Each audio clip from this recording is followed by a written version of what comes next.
O Orlando Silva, mesmo depois de famoso, de vez em quando via alguém chegar nele e falar: Orlando, por que você não estuda o canto?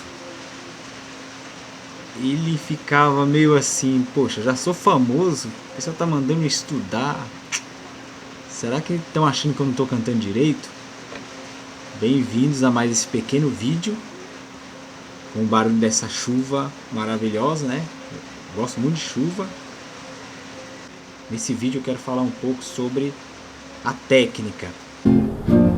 I can begin to know it, but I know it's growing strong.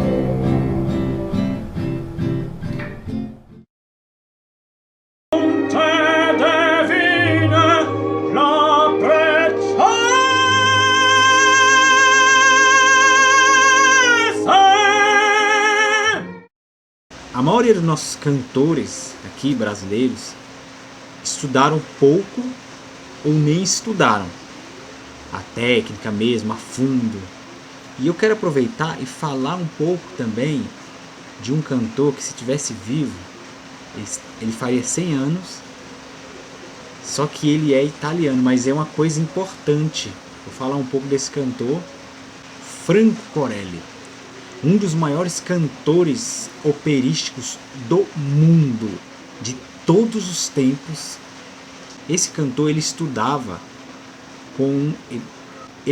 com professores renomados, e com o tempo ele foi percebendo que ele não estava conseguindo fazer as notas altas, os agudos, e tanto é que ele era tenor e tentou começar a cantar como barítono porque não estava conseguindo fazer as notas dele. E o que ele fez? Ele abandonou os estudos, largou os professores e disse uma coisa polêmica. Disse que os professores de canto eram os verdadeiros assassinos da voz. Vou colocar um trecho dele só para vocês conhecerem um pouquinho do que foi esse monstro vocal, Franco Corelli. Isso aqui é uma técnica dificílima de fazer, é o diminuendo, que eu já mostrei aqui com o Francisco Alves, com o Orlando Silva, só que aqui ele está fazendo diminuindo de uma nota bem aguda e ao vivo. Isso aqui ao vivo, gente, olha a qualidade disso aqui.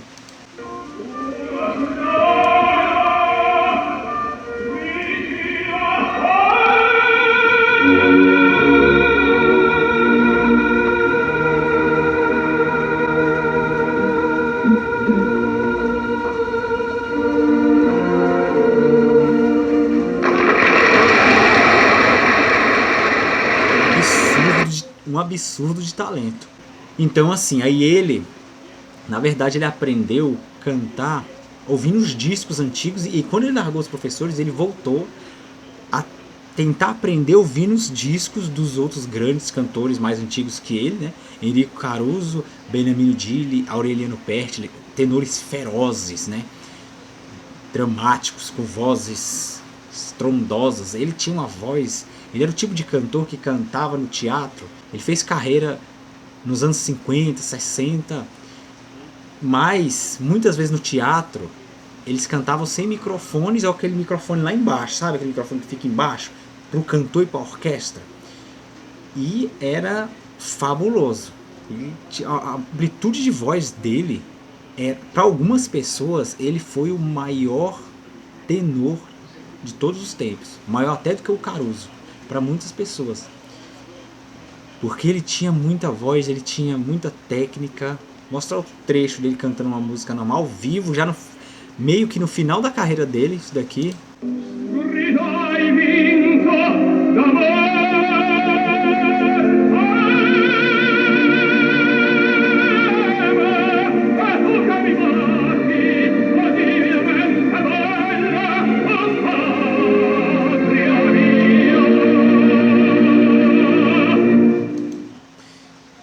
Além de cantar forte, ele conseguia ter fôlego e cantar forte ao mesmo tempo, porque muitos cantores, eles chegam na nota lá em cima, segura a nota, mas não tem aquela projeção gigantesca. No microfone a gente vê tanta gente cantar perfeito, né? Mas sem microfone mesmo, mostrar a projeção da voz, aí é outra história. Agora, conseguir ter fôlego e uma projeção grande ao mesmo tempo, porque uma projeção grande vai desgastar mais. Como é que ele mantinha fôlego? Porque se fosse mostrar gravações dele aqui, é uma coisa de louco. Você cansa de tanto fôlego que ele tem. Então, assim, ele começou a estudar no jeito próprio, largou os professores e começou. Inclusive, ele foi professor do Andrea Bocelli, vocês sabiam? Ele foi uma peça muito importante na vida do Andrea Bocelli, ensinou grandes técnicas para o Andrea Bocelli. O Andrea Bocelli não tem essa projeção de voz, né? Não tem esse estilo de voz que ele tinha, é uma voz mais pequena, mas o Andrea Bocelli aprendeu muitas técnicas, faz notas agudíssimas, consegue fazer diminuindo, consegue cantar com voz doce. O Bocelli aprendeu muita técnica com pouca voz em comparação a ele. Aí quando ele foi encerrando a carreira, o que ele fez? Ele começou a ele dar aula. Tanto é que, como eu falei, deu aula com o Andrea Bocelli, né? E para outras pessoas ele fez os métodos dele. E voltando no Orlando Silva, o pessoal falava: Orlando, por que você não estuda o canto? Ele ficava meio assim, sabe? Eu também acho que é meio chato também, né? Você ser famoso e escutar isso, né? Pensar, poxa, será que estão pensando que eu não estou cantando direito? Aí o Orlando falava assim: bom, se eu fosse estudar mesmo, eu iria para a escola do Tito Schipa, né? Como eu cheguei a falar em outros vídeos sobre isso um pouco. O Tito Schipa cantava de um jeito assim, com pouca impostação, do mesmo jeito que o Orlando gostava quando era mais jovem. E aí foi que, através do zelador do teatro, o dia que o Tito Schipa foi se apresentar, o zelador avisou pro Orlando e falou pro Tito Schipa que tinha uma pessoa que queria conhecer ele. Aí o Orlando foi lá, aí cantou pro Tito Schipa, o Tito Schipa gostou bastante do Orlando cantando, que nem aquele negócio que eu tava falando. Enquanto o Nelson, nenhuma rádio aprovou ele, Ari Barroso, outros radialistas reprovaram o Nelson, o Orlando Silva agradou quase todos que ouviram ele, até o Tito Schipa, que veio aqui fazer show, de repente o Orlando foi lá cantar. Ele nem sabia quem era o Orlando, ele falou pro Orlando Silva: menino, do jeito que você cantou aqui para mim, você canta em qualquer lugar do mundo. Você não precisa estudar, porque se você estudar, você vai perder a naturalidade da sua voz.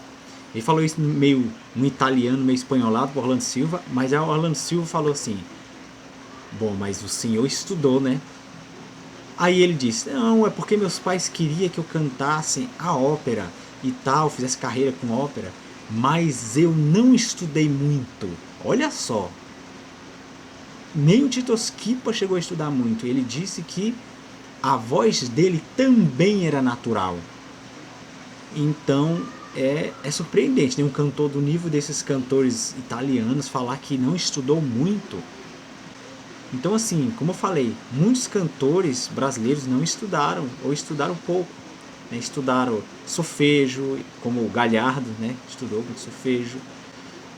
Algumas técnicas que o Francisco Alves ensinava para o Orlando Silva, porque tem técnica que mesmo ensinando não dá para aprender. Por exemplo, essa técnica do diminuendo é extremamente difícil. Você dá uma nota e você ir descendo, baixando o volume com a nota. Deixa eu ver se tem outra coisa aqui, porque isso é um absurdo de difícil. O Franco Corelli, ele fazia a nota forte, não era aquela nota com cuidado para poder baixar, não. Ele dava explosiva e não perdia o equilíbrio na hora de reduzir o volume até embaixo. Ao vivo isso aqui que eu vou mostrar.